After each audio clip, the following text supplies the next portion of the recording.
नेताजी का खून है, रोक नहीं पाओगे। 6 फीट के गेट को चुटकियों में फांद गए अखिलेश यादव, देखती रह गई योगी की पुलिस। अखिलेश पे दिखा मुलायम सिंह का तेवर, घबरा गई योगी सरकार। अखिलेश का ये अवतार आपने कभी नहीं देखा होगा। अखिलेश का तेवर देखकर सपा कार्यकर्ताओं में आ गया जोश, मिनटों में नोच कर फेंक दिया गेट, खूब हुआ हंगामा। समाजवादी पार्टी जिस तेवर के लिए जानी जाती है, जिसकी वजह से पहचानी जाती है, वो चीज मुलायम सिंह यादव के बाद खत्म होती दिखाई दे रही थी। लेकिन अचानक मुलायम सिंह की अखिलेश यादव ने एक बार फिर याद दिला दी। फिर समाजवादी पार्टी का पुराना रूप लखनऊ में दिखा। शायद आपने अभी तक अखिलेश यादव का ऐसा तेवर नहीं देखा होगा जैसा अखिलेश यादव ने लखनऊ में करके दिखाया। जो पार्टी जमीन पर उतरकर लोगों के लिए लड़ाई लड़ने वाली पार्टी कही जाती थी, जिस पार्टी के मुखिया मुलायम सिंह यादव थे, जो लोहिया के विचारों पर चलते थे, 2024 चुनाव से पहले वो पार्टी एक बार फिर अपने पुराने रास्ते पर चलना शुरू कर चुकी है।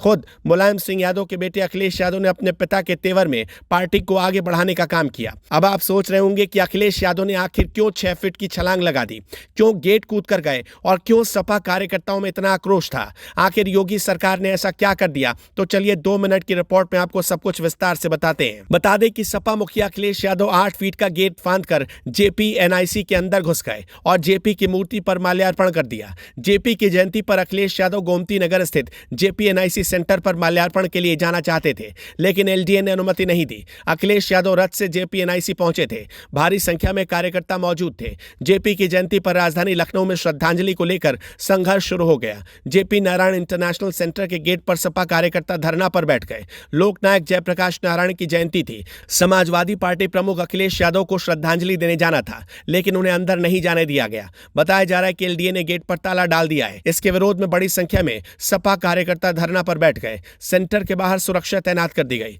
सपा की ओर से यह आरोप है कि एलडीए ने सपा अध्यक्ष अखिलेश यादव को माला पहनाने की अनुमति नहीं दी। समाजवादी पार्टी की ओर से इसकी अनुमति मांगी गई थी। सपा राष्ट्रीय सचिव राजेंद्र चौधरी ने एलडीए को पत्र लिखा था। अखिलेश यादव को जयप्रकाश नारायण की जयंती कार्यक्रम में माल्यार्पण करना था, लेकिन सुरक्षा कारणों का हवाला देते हुए जेपीएनआईसी गेट बंद कर दिया गया। भारी पुलिस बल अखिलेश यादव और सपा कार्यकर्ताओं को रोकने में नाकाम रही। प्रदर्शन स्थल पर मौजूद सपा कार्यकर्ता अखिलेश का यह अवतार देखकर जोश में आ गए और देखते देखते अखिलेश यादव ने 6 फीट के गेट को कूदकर माल्यार्पण कर दिया। इस वीडियो को सोशल मीडिया पर खूब शेयर किया जा रहा। कहा जा रहा है कि अखिलेश यादव अपने पिता के तेवर में पहली बार दिखाई पड़े हैं।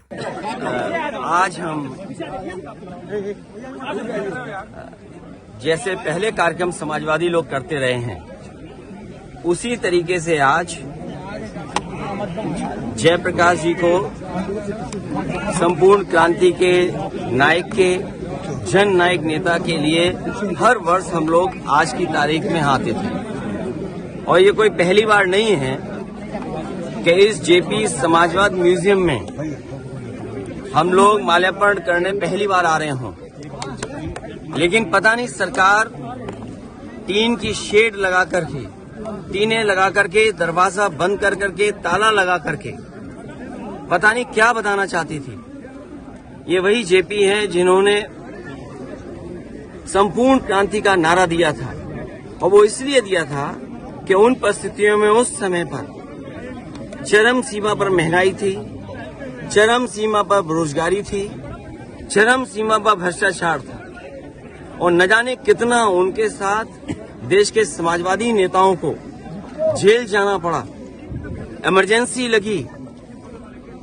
और जिस समय वो पीजीआई अस्पताल में थे, उस समय जो उन्होंने जेल डायरी लिखी, उसमें लिखा कि मैं कैसे सोच सकता हूं एक लोकतांत्रिक देश में इमरजेंसी लग जाएगी। उसमें न जाने कितने लोगों को जेल भेजा गया, कई लोग कई वर्षों रहे और उस पीड़ा को, उस तकलीफ और परेशानी को जीवन भर नहीं भूल पाए। लेकिन जो नारा दिया था संपूर्ण क्रांति का, जो जगाने का काम किया था, उसने परिवर्तन लाने का काम हुआ और किया जनता ने। जनता की शक्ति के सामने सरकार की शक्ति का कुछ असर नहीं है। मुझे दुख इस बात का है कि पुलिस लगा करके यहाँ रोक रहे हैं। अधिकारी इस बात के लिए तैयार नहीं है कि किससे पूछें।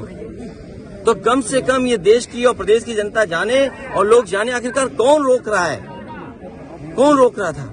इसलिए मजबूरी में जिस तरीके से हर बार माल्यार्पण करने हम समाजवादी लोग आते थे, मुझे याद है जब उद्घाटन हुआ था, नेताजी यहाँ आए थे, नेताजी से मैंने उद्घाटन करवाया था। एकमात्र देश में समाजवादी नेता के लिए एक ऐसा म्यूजियम बना जिसमें उसके जीवन के बारे में लोग प्रेरणा ले सकते हैं। जो आंदोलन उन्होंने चलाए थाली बजा करके, वो उससे प्रेरणा ले सकते हैं कि सरकार के खिलाफ और लोकतंत्र में कैसे आवाज उठाई जा सकती है। आप आवाज दबाने का काम कर रहे हैं उन समाजवादियों को, उन आने वाली पीढ़ी को जो देश के लिए कुछ करना चाहते हैं, सपना देखा है उन्होंने। ये वही म्यूजियम है जो पूरे उनके जीवन के बारे में बताता है, उसको बंद कर रहे हैं। अपनी कौन सी नाकामी छिपा रहे हैं, अपनी कौन सी ऐसी चीज छिपा रहे हैं जिससे जनता को नहीं आने देते।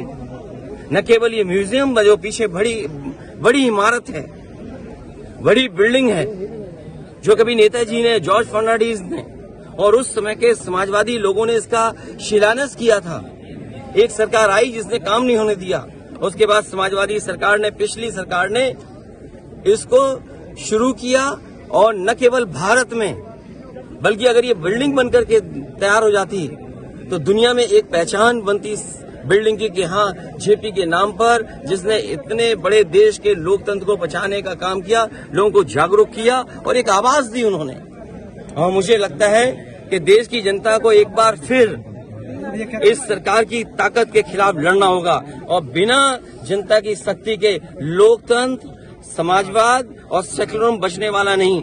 जो आवाज उन्होंने दी थी संपूर्ण क्रांति की, मुझे उम्मीद है कि सभी समाजवादी लोग मिलकर के आने वाले समय में लोकतंत्र बचाएंगे, समाजवाद बचाएंगे, संविधान बचाएंगे और उस संविधान को बचाएंगे जो बाबा साहब भीमराव अम्बेडकर जी ने हम सबको दिया है। और जिस समय बाबा साहब भीमराव अम्बेडकर जी का दिया हुआ संविधान इन्होंने बदल दिया, उसी दिन समझ लें हमारी आजादी भी ये लोग छीन लेंगे।